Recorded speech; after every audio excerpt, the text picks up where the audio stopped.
ಆ ದಿನಗಳು ಸಿನಿಮಾ ಖ್ಯಾತಿಯ ನಟ ಚೇತನ್ ಅಹಿಂಸಾ ಅವರು ಡಾಕ್ಟರ್ ರಾಜ್ಕುಮಾರ್ ಸಮಾಧಿ ಬಗ್ಗೆ ನೀಡಿದ್ದ ಹೇಳಿಕೆಯಿಂದ ಸಾಕಷ್ಟು ವಿವಾದ ಆಗಿತ್ತು. ರಾಜ್ಕುಮಾರ್ ಸಮಾಧಿಗೆ ಸರ್ಕಾರ ಎಕರೆಗಟ್ಟಲೆ ಜಾಗ ನೀಡಿದ್ದನ್ನು ಚೇತನ್ ಪ್ರಶ್ನಿಸಿದ್ದರು. ಅವರ ಹೇಳಿಕೆಯನ್ನು ರಾಜ್ಕುಮಾರ್ ಅಭಿಮಾನಿಗಳು ವಿರೋಧಿಸಿದರು. ಹಾಗಿದ್ದರೂ ಕೂಡ ಚೇತನ್ ಅವರು ತಮ್ಮ ಹೇಳಿಕೆಗೆ ಬದ್ಧರಾಗಿದ್ದಾರೆ. ಸುದ್ದಿಗೋಷ್ಠಿಯಲ್ಲಿ ಅವರು ಈ ಬಗ್ಗೆ ಮತ್ತೆ ಪ್ರತಿಕ್ರಿಯೆ ನೀಡಿದ್ದಾರೆ. ಸರ್ಕಾರದ ಪಾಲಿಸಿಗೆ ಸಂಬಂಧಪಟ್ಟಂತೆ ನಾನು ಪ್ರಸ್ತಾಪ ಮಾಡಿದ್ದು. ನಾವೆಲ್ಲರೂ ಕೂಡ ರಾಜ್ಕುಮಾರ್ ಅವರ ಅಭಿಮಾನಿಗಳು. ಅವರ ಕಲಾ ಸೇವೆ ಅಪಾರ. ಆದರೆ ಸರ್ಕಾರ ಪಕ್ಷಪಾತ ಮಾಡಿದ ತಕ್ಷಣ ಏನೇನು ಸಮಸ್ಯೆ ಆಗುತ್ತದೆ ಎಂಬುದನ್ನು ನಾನು ಸಣ್ಣದಾಗಿ 3 ಸಾಲಿನ ಪೋಸ್ಟ್ ಮಾಡಿದ್ದೆ. ಕೆಲವರಿಂದ ಅದು ದೊಡ್ಡದಾಗಿದೆ. ನಾನು ಹೇಳಿದ್ದರಲ್ಲಿ ಸತ್ಯ ಇದೆ ಎಂದು ಕರ್ನಾಟಕದ ಜನರು ದೊಡ್ಡ ಪ್ರಮಾಣದಲ್ಲಿ ಒಪ್ಪಿಕೊಂಡಿದ್ದಾರೆ. ಜಾಗೃತಿಗೆ ಕಾರಣ ಆಯಿತು ಅಂತ ಜನ ಹೇಳಿದ್ದಾರೆ. ನಮಗೆ ಸಮಾನತೆಯ, ನ್ಯಾಯದ, ವೈಜ್ಞಾನಿಕತೆಯ ಸಮಾಜ ಬೇಕು. ಆ ನಿಟ್ಟಿನಲ್ಲಿ ಕೆಲಸ ಮಾಡೋಣ ಎಂದು ಚೇತನ್ ಅಹಿಂಸಾ ಅವರು ಹೇಳಿದ್ದಾರೆ.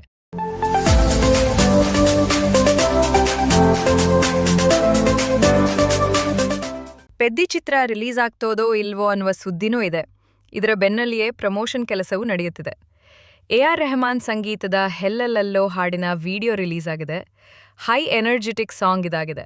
ಶ್ರುತಿ ಹಾಸನ್ ಮತ್ತು ರಾಮ್ ಚರಣ್ ಇಲ್ಲಿ ಸಖತ್ತಾಗಿಯೇ ಕುಣಿದು ಕುಪ್ಪಳಿಸಿದ್ದಾರೆ. ಆದರೆ ಇಲ್ಲಿ ಜಾನ್ವಿ ಕಪೂರ್ ಎಂಟ್ರಿನೂ ಆಗುತ್ತದೆ. ಪೆದ್ದಿ ಚಿತ್ರದಲ್ಲಿ ಶಿವಣ್ಣ ಪ್ರಮುಖ ಪಾತ್ರ ಮಾಡಿದ್ದಾರೆ. ಗೌರ್ ನಾಯ್ಡು ಅನ್ನುವ ಕುಸ್ತಿ ಕಲಿಸ್ಕೊಡುವ ಉಸ್ತಾದ್ ಪಾತ್ರ ಮಾಡಿದ್ದಾರೆ. ಈ ಪಾತ್ರ ಈ ಒಂದು ಹಾಡಲ್ಲೂ ಬರುತ್ತದೆ. ವೇದಿಕೆ ಮೇಲೆ ಶ್ರುತಿ ಹಾಸನ್ ಡ್ಯಾನ್ಸ್ ಮಾಡ್ತಾ ಇರ್ತಾರೆ. ಆದರೆ ಪೆದ್ದಿಗೂ ಡ್ಯಾನ್ಸ್ ಮಾಡುವ ಆಸೆ ಇರ್ತದೆ. ಹಾಗಂತ ಗುರು ಗೌರ್ ನಾಯ್ಡು ಹೇಳುವವರೆಗೂ ಪೆದ್ದಿ ವೇದಿಕೆ ಹತ್ತೋದಿಲ್ಲ. ಆದರೆ ಶಿವಣ್ಣ ಗ್ರೀನ್ ಸಿಗ್ನಲ್ ಕೊಡ್ತಾರೆ. ಅಲ್ಲಿಂದ ಹಂಗಾಮ ಶುರುವಾಗ್ಬಿಡ್ತದೆ ನೋಡಿ. ಹೆಲ್ಲಲ್ಲೋ ಹಾಡು ಹೈ ಎನರ್ಜೆಟಿಕ್ ಆಗಿದೆ. ಇದನ್ನ ಅಷ್ಟು ಸುಲಭಕ್ಕೆ ಮಾಡೋಕ್ಕೆ ಆಗೋದಿಲ್ಲ. ಜಾನಿ ಮಾಸ್ಟರ್ ಅಷ್ಟು ಎನರ್ಜಿ ಬೇಡುವ ಸ್ಟೆಪ್ಗಳನ್ನೇ ಇಲ್ಲಿ ಕಂಪೋಸ್ ಮಾಡಿದ್ದಾರೆ.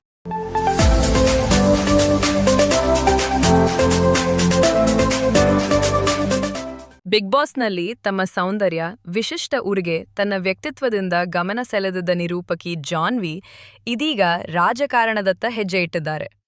ಇಂದು JDSಗೆ ಜಾನ್ವಿ ಸೇರ್ಪಡೆಯಾಗಿದ್ದಾರೆ. ಖ್ಯಾತ ನಿರೂಪಕಿ ಹಾಗೂ ಬಿಗ್ ಬಾಸ್ ಮಾಜಿ ಸ್ಪರ್ಧಿ ಜಾನ್ವಿ JDS ಸೇರ್ಪಡೆಗೊಂಡಿದ್ದಾರೆ. ಖುದ್ದು ಕೇಂದ್ರ ಸಚಿವ HD ಕುಮಾರಸ್ವಾಮಿ ಅವರೇ JDS ಧ್ವಜ ನೀಡಿ ಜಾನ್ವಿ ಅವರನ್ನು ಪಕ್ಷಕ್ಕೆ ಸ್ವಾಗತಿಸಿದ್ದಾರೆ. ಬೆಂಗಳೂರಿನ JDS ಕೇಂದ್ರ ಕಚೇರಿ JP ಭವನದಲ್ಲಿ ಜಾನ್ವಿ JDS ಸೇರ್ಪಡೆಯಾದರು. ಈ ವೇಳೆ JDS ಮಹಿಳಾ ಘಟಕದ ರಾಜ್ಯಾಧ್ಯಕ್ಷೆ ರಶ್ಮಿ ರಾಮೇಗೌಡ, ಶೈಲಜಾ ರಾವ್ ಸೇರಿದಂತೆ ಹಲವರು ಉಪಸ್ಥಿತರಿದ್ದರು. ಹಾಸನ ಜಿಲ್ಲೆಯ ಸಕಲೇಶಪುರ ಮೂಲದ ಜಾನ್ವಿ ನಟಿ, ನಿರೂಪಕಿ, ವಿಡಿಯೋ ಜಾಕಿಯಾಗಿ ಹೆಸರು ಮಾಡಿದವರು. ಇನ್ಸ್ಟಾಗ್ರಾಂನಲ್ಲಿ ಸುಮಾರು 2.79 ಲಕ್ಷ ಫಾಲೋವರ್ಸ್ಗಳಿದ್ದಾರೆ. ಅದರಲ್ಲಿ ಅವರು ನಟಿ, ನಿರೂಪಕಿ ಎಂದು ತಮ್ಮನ್ನು ಪರಿಚಯಿಸಿಕೊಂಡಿದ್ದಾರೆ.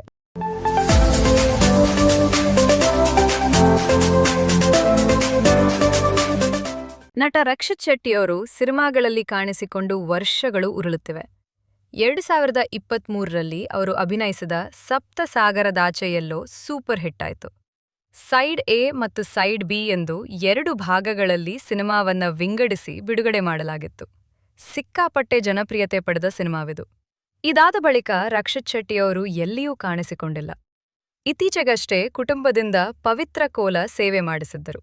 ದೈವ ಸನ್ನಿಧಿಯಲ್ಲಿ ರಕ್ಷಿತ್ ಅವರನ್ನ ಕಂಡ ಅಭಿಮಾನಿಗಳು ಅಬ್ಬಾ ಎಂಗಳು ಅಬ್ಬಾ ಎಂದು ನೋಡಿ ಕಣ್ತುಂಬಿಕೊಂಡಿದ್ದರು.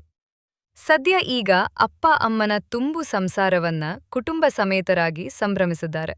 ಹೌದು, ನಟ ರಕ್ಷಿತ್ ಶೆಟ್ಟಿಯವರ ತಂದೆ ಶ್ರೀಧರ್ ಶೆಟ್ಟಿ ಮತ್ತು ತಾಯಿ ರಂಜನಾ ಶ್ರೀಧರ್ ಶೆಟ್ಟಿಯವರು 50ನೇ ವಿವಾಹ ವಾರ್ಷಿಕೋತ್ಸವದ ಸಂಭ್ರಮದಲ್ಲಿದ್ದಾರೆ. ಈ ಹಿರಿಯ ಜೋಡಿಯ ತುಂಬು ದಾಂಪತ್ಯವನ್ನ ದೇವಸ್ಥಾನವೊಂದರಲ್ಲಿ ಸರಳ, ಸುಂದರವಾಗಿ ಪೂಜೆ, ಹೋಮ ಹವನದ ಧಾರ್ಮಿಕ ಕಾರ್ಯಗಳನ್ನು ಮಾಡುವ ಮೂಲಕ ಆಚರಿಸಿದ್ದಾರೆ.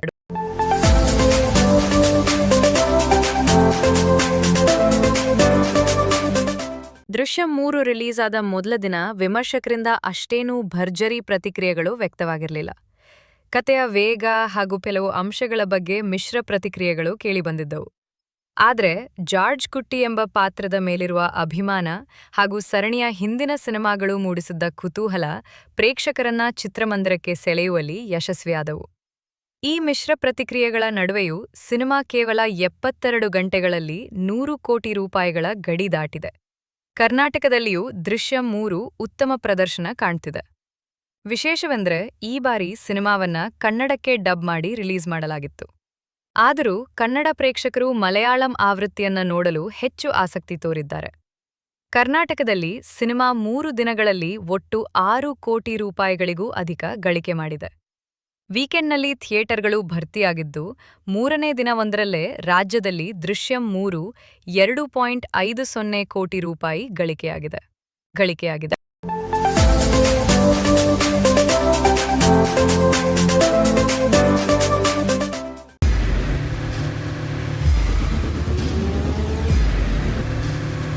ಪ್ರಜಾಮಾರ್ಗ ನ್ಯೂಸ್, ಇದು ಜನಸಾಮಾನ್ಯರ ಧ್ವನಿ. ನಮಸ್ಕಾರ.